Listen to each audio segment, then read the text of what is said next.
I'm not a virtuoso, and I've got very little training, so I make tons and tons of mistakes whenever I'm trying to work on a composition. And landscaping helps me out a lot because it eliminates the extra notes and allows me to focus just on the notes that are most important. Sometimes I'll start a composition and I'll have no idea what the key signature is going to be. I'm not exactly sure what chord progression I'm going to follow, or sometimes not even what the melody is. And what I found is in those situations I tend to gravitate towards this technique that I've kind of developed naturally, and I call it landscaping. It's kind of looking at the keyboard and deciding which keys you're going to strike, or which keys you're going to avoid. To give you an example, let's take a basic 3-key melody.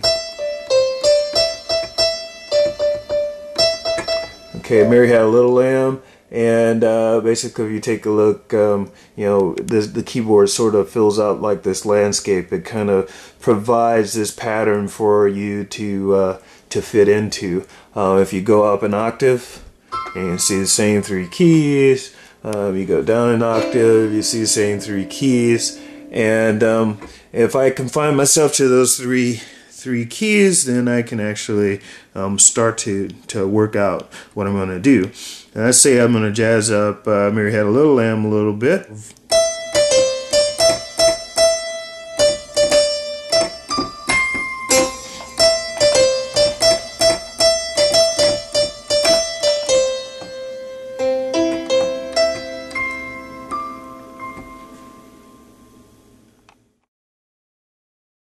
Give an example. Let's say I've got a 5-note melody.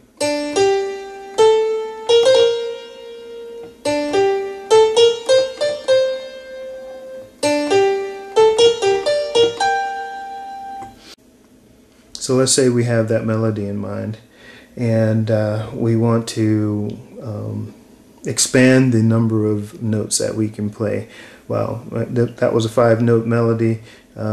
We still have at least 3 more notes that we could play in a regular scale, and usually I've got this little technique that I use to figure out which what key I want it to be. So what I'll do is I'll listen to the melody and listen for the half step. So right here you can see there's a half step. And then I take my 2 fingers, just like the finger pattern that I showed you in learning to play scales. I place it on there, and then that's the basis for that particular for that key signature. So in this case, I might say that this is in F. Another possibility is that it might be in B flat. And right offhand,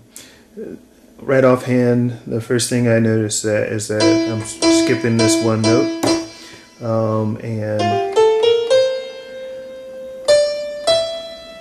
so if I made it in F, then I'm not skipping that note. And so really, what I wind up doing is I try to figure out, do I really want this note to be a part of the composition?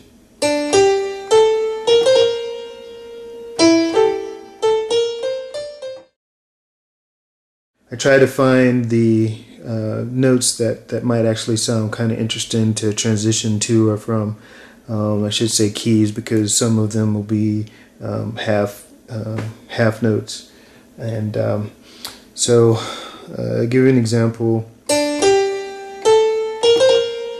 You notice that this guy isn't really a part of the landscape.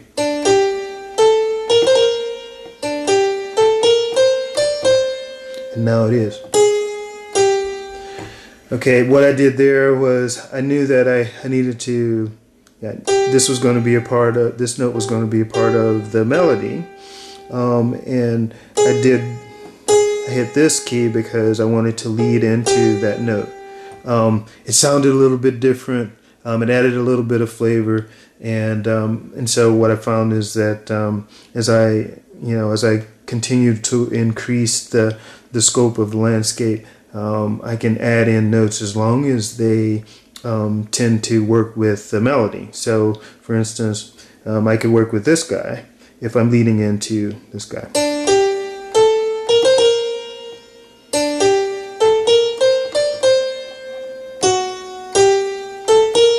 notice that, you know, it's a different flavor again, but it was still leading into that next note that was going to be in the melody.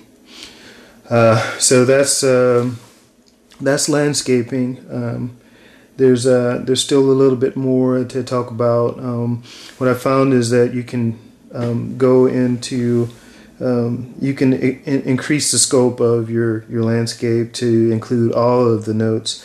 And what I found is that if you were to actually play a scale and find the keys that are just on the other side of the half step, like this. This note, the note on the other side of the half steps, tends to be